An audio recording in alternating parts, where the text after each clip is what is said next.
Hello အားလုံးပဲမင်္ဂလာပါရှင်ဒီနေ့ရဲ့ဗီဒီယိုဖိုင်လေးကတော့ M4 ရဲ့2024ခုနှစ်လပိုင်းဥကွက်ရှင်ရဲ့ဒုတိယ grammar ပိုင်းဖြေရတာရဲ့နံပါတ်8လေးကိုဆက်တင်ပေးမယ့်ဗီဒီယိုဖိုင်လေးပဲဖြစ်ပါတယ်ရှင်ပထမဗီဒီယိုဖိုင်မှာတော့grammar ရဲ့ခုနှစ်ထိတင်ပေးခဲ့ပြီးပေါ့နော်အခုကနံပါတ်8လေးကနေစတင်ပေးမှာပဲဖြစ်ပါတယ်ရှင်အဲ့တော့ဆက်လိုက်ကြရအောင်ပေါ့နော်ဒီမှာဆိုရင်ယာမရှိတဆန်ပြောတယ်ယာမရှိတဆန်ပြောလိုက်တယ်ချင်းဆန်ဝါတဲ့ချင်းဆန်ဝါဒီခန်းကြီးလေးကတုကျူဆိုတဲ့ခန်းကြီးတုကျိုနီတုကျိုမှာကွက်လက်ခုတ်တူကအာဒီမတ်ကခုတ်တူကိစ္စကတဲ့အာဒီမတ်ကရှိလားအဲ့တော့ကြတော့တရှိတို့စဉ်းစားကြရအများကြီးရှိရပေါ့နော်ဒီမှာဆိုရင်ချင်းဆန်ပြန်ပြောတယ် hi adimas ဟုတ်ကဲ့ရှိပါတယ်တဲ့ဒီခန်းကြီးလေးက ikimas သွားသည်ဆိုတဲ့ခန်းကြီးတစ်က iki သွားတယ်နှစ်က ita သွားခဲ့တယ်3က eco သွားကြရအောင်4က ite သွားပြီးတဲ့အဲ့တော့တရှိတို့ခုတ်တူက adima ဆိုတာ grammar ပတန်လေးဘာတွေနဲ့တွဲလဲဆိုရင် bad dictionary found ခုတ်တူက adima ဆိုရင် bad လုံးလေးလုံးထားရှိတယ်ဥပမာ ita bad dictionary found ခုတ်တူက adimas bad လုံးလေးလုံးထားရှိတယ်eco ခုတ်တူက adimas သွားလေးရှိတယ်အဲ့လိုမျိုးပေါ့နော်ဒီဟာကြတော့ဘာနဲ့တွဲလဲဆိုရင်ဘတ်တာခုတ်တူက adimas ဘတ်ဖူးတယ်နှစ်ခုရှိတယ်ကွာ dictionary found မဲနော် grammar ကတော့အတူတူပဲခုတ်တူက adimas သူ့ရဲ့ရှေ့မှာလိုက်တဲ့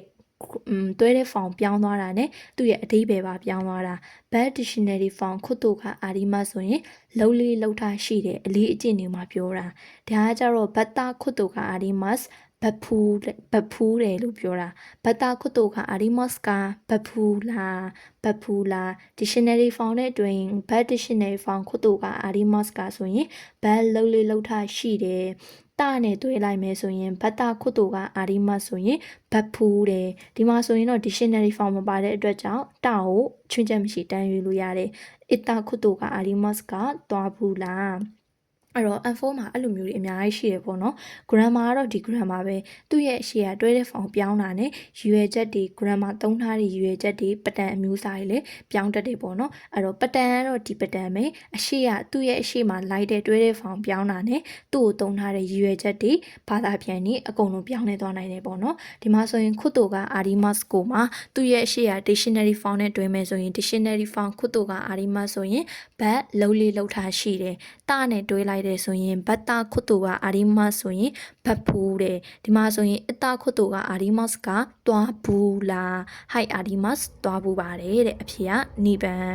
နောက်တစ်ခု Q ဘန်ဝတရှိကကျွန်တော်ကတဲ့ယာမာရဆန်အားဒီခန်းကြီးလေးကဟာဂျီမဲတဲ့ပထမဦးဆုံးဟာဂျီမဲတဲ့ပထမဦးဆုံးကွက်လန်ဆန်နန်မာအေဒက်ဆန်နန်3နှစ်မာအေဒက်ဆိုတော့လွန်ခဲ့တဲ့3နှစ်ကဖြစ်ပါတယ်တဲ့3နှစ်မတိုင်ခင်ဆိုလွန်ခဲ့တဲ့3နှစ်ကပေါ့နော်ကျွန်တော်ယာမာရဆန်ကိုပထမဆုံးကွက်လန်3နှစ်လွန်ခဲ့တဲ့3နှစ်ကဖြစ်ပါတယ်တဲ့နံပါတ်1ကအတဲ့ဆိုတာတွေ့ပြီးပထမဆုံးတွေ့ပြီး3နှစ်ဖြစ်ပါတယ်တဲ့တစ်ကိုပယ်မယ်နှစ်အတဲ့ခါရတွေ့ပြီးနောက်စမ်းမှန်ကအတမမဘတ်တာမမဆိုတာဗတ်လျုပ်လျက်တာအတိုင်းတခုခုလုပ်လျက်တာအတိုင်းလုံးတခုခုဖြစ်သွားတယ်ဆိုတဲ့အဓိပ္ပာယ်ဒီမှာဆိုရင်အတမမတွေးလျက်တာအတိုင်းကြီးပဲ3နှစ်ဖြစ်သွားတယ်တဲ့ပထမအဆုံးရှိတွေ့ရရှိတယ်ကွာလွန်ခဲ့တဲ့3နှစ်ဖြစ်သွားတယ်တဲ့မဟုတ်ဘူးစမ်းမှန်ပေးမယ်ယွန်းမှန်အတနောဝတွေးခဲ့တာက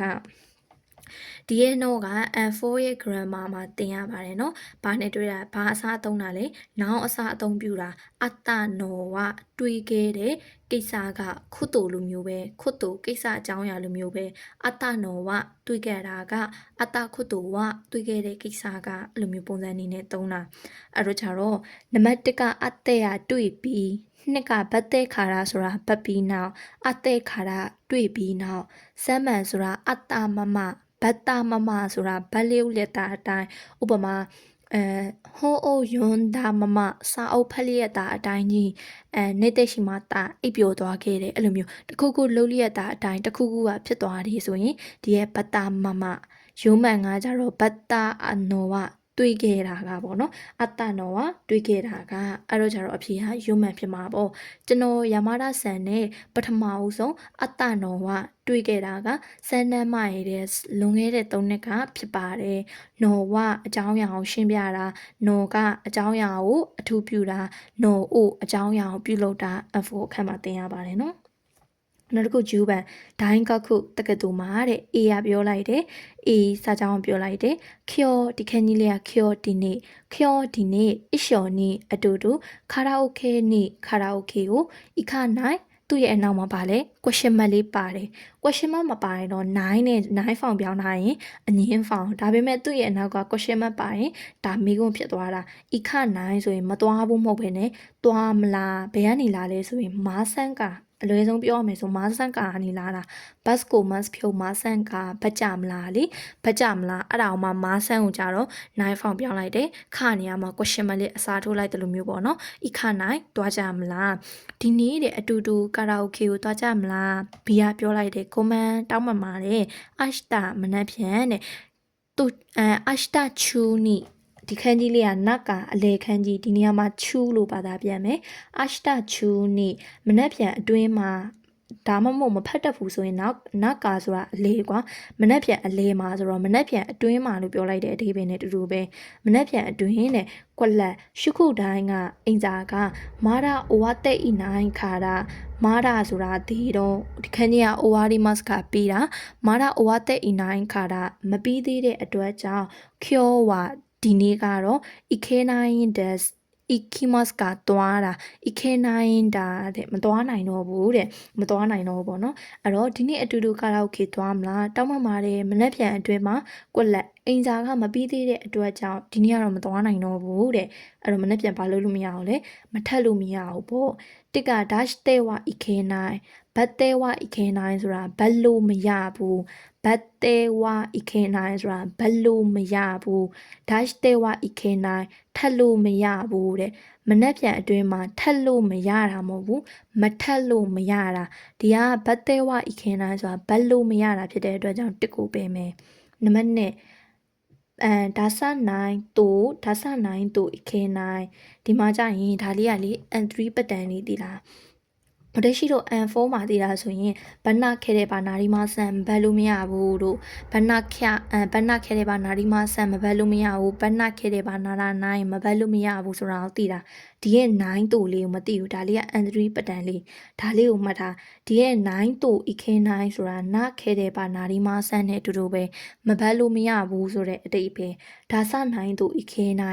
မထက်လို့မရဘူးဒီကလေးမှတ်ထားနော်ဒါလေးကလေ N4 မှာအရင်မီးကောင်းတယ်ဆမွေးတိုင်းမှာလည်းမပါတလောက်ပါပဲเนาะတပုတ်ကတော့အမြဲတမ်းပါလိရှိရယ်ဝရရှိတို့ N4 မှာတည်တာဆိုရင်ဘဏခဲတယ်ပါနာရီမဆန်မဘတ်လို့မရဘူးအထာလေးကကြတော့ချွင်းချက်မဟုတ်ဘူးသူတို့ညံစမ်းနေနဲ့မိထားပါတော့9တူဆိုတဲ့ grammar လေးဒါလေးက N3 grammar လေး N4 ကနာခဲတယ်ပါနာရီမဆန်ဆိုတဲ့အားနဲ့အတိတ်ပဲအတူတူပဲအဖြေကနှိပန်ဖြစ်ရမယ်ဒါစ9တူ Ek9 မထက်လို့မရဘူးမနေ့ပြန်အတွင်းမှာအိမ်စာကိုမထက်လို့မရတာဖြစ်တဲ့အတွက်အိမ်စာကိုမထက်လို့မရဘူးအိမ်စာကမပြီးသေးတဲ့အတွက်ကြောင့်မလို့ဒီနေ့ကတော့မသွားနိုင်ဘူးအဖြေကနှိပန်ဖြစ်ရမယ်စမ်းမှန်ကဒါဆနာခုတဲ့မူအီမထက်လေရတယ်တဲ့မထက်လေရရင်သူသွားမှာပေါ့နော်အိမ်စာမပြီးသေးဘူးဆိုရင်လည်းသွားမှာပဲပေါ့နော်ရုံးမှန်ကဒါဆနိုင်ဟိုကအီဘတ်တာဟိုကအီဘတ်တာကောင်းတယ်ဘတ်နိုင်ဟိုကအီမဘတ်တာကောင်းတယ်မထက်တာကောင်းတယ်တဲ့သူ့ကိုထက်တာကောင်းလားမထက်တာကောင်းလားပြောနေရမဟုတ်နော်အဲ့တော့ဒီမှာမှတ်ထားနော်ဘတ်တဲဝEk9 ဆိုတာဘတ်လို့မရတာဘတ်လို့မရအောင်ဆိုတာသူတားမြစ်တာကွာတာပဲတဲဝEk9တာပဲတဲဝE9မစားဘတ်တဲဝEkမဆန်ဘတ်လို့မရဘူးစူမဆန်ရရှိဒီမှာတခုလို့သွားတယ်အဲ့တော့ဒီမှာဒီကလေဘတ်တဲဝEkမဆန်ဘတ်လို့မရဘူးတားမြစ်တယ်ဆိုတာEkမဆန်E9မဟုတ်ဘူးဒီမှာဆိုဘတ်တဲဝE9ဆိုတော့မလုံနေဘူးဆိုတဲ့အဓိပ္ပာယ်ကိုပြောတာ dash တဲ့ဝ E9 ဆိုတော့မထက်နေဘူးတဲ့နံပါတ်1လေးနည်းနည်းလှည့်ထားရမဟုတ်ဘူးเนาะအဖြေကနှိပန်ပါပဲဒီဟာလေးပဲမှတ်ထားပါ9တိုးဆိုတာဘာနဲ့တူတူပဲလဲဆိုရင်နာခေတဲ့ဘာနာရီမဆန်မလုံလို့မရဘူးဆိုတာနဲ့အတူတူပါပဲအဖြေကနှိပန်နောက်တစ်ခုကဂျူအီချီတနခဆန်ဝါတနခဆန်ငါတဲ့ဟနာဒီခန်းကြီးလေးကဟနာပန်းခန်းကြီးလေးဟနာအိုပန်းကိုပူရဲစန်းတူရှိတဲ့လက်ဆောင်ပေးပြီးတော့ခနူကျော်အိုကောင်မလေးကိုတဲ့တနခဆန်ပန်းကိုလက်ဆောင်ပေးပြီးတော့ကောင်မလေးကိုတစ်ကရောရိုခွန်တာဘယ်မင်းကနေလာလဲဆိုရင်ရောရိုခိုပြီးမတ်ပျော်ရွှင်ဝမ်းသာတယ်ဆိုတဲ့အထိပ္ပယ်လေးကနေလာတယ်ရောရိုခိုပြီးမတ်ရောရိုခွန်တာပျော်ခဲ့တယ်တဲ့ ကောင်မလေးကိုပျော်ခဲ့တယ်ဆိုတာမဟုတ်ဘူးကောင်မလေးကိုဘာလို့ခိုင်းလိုက်တာလဲပျော်ခိုင်းလိုက်တာတရှိလို့ခိုင်းသည်ဆိုတဲ့ဟာလေးဖြစ်လိမ့်မယ်နံပါတ်2ကကြတော့ရော့တို့ခိုဘေးတာခိုဘီမတ်ပြီးရော့တို့ခိုဘီမတ်ကဝမ်းမြောက်တာအီလန်ကနေအေးလိုင်းပြောင်းပြီးဘာဘဲအီလန်ကနေအေးလိုင်းပြောင်းထားတယ်ဆိုရင်အဲ့ဒါခါနိုခေ9ဒီဆိုတဲ့ဖောင်ရော့တို့ခိုဘေးတာပျော်နိုင်ခဲ့တယ်တဲ့စမ်းမှန်ကရော့တို့ခိုပါစေတာရော့တို့ခိုဘီမတ်အီလန်ကနေအာလိုင်းပြောင်းဆေးမတ်ပေါင်းရင်ခိုင်းတာအဖေကစမ်းပန်ရုံးမှန်ကကြအီလန်ကနေအာလိုင်းပြောင်းရေတာပေါင်းထားတာအီလန်ကနေအာလိုင်းပေါင်းပြီးပြောင်းပြီးတော့ရေတာပေါင်းထားတာရေတာဘာဒေတာအဲ့တော့ရောတို့ခိုဘာဒေတာနံပါတ်1ကကြတော့ရောတို့ခွန်တာဆိုတာပျော်ခဲ့တယ်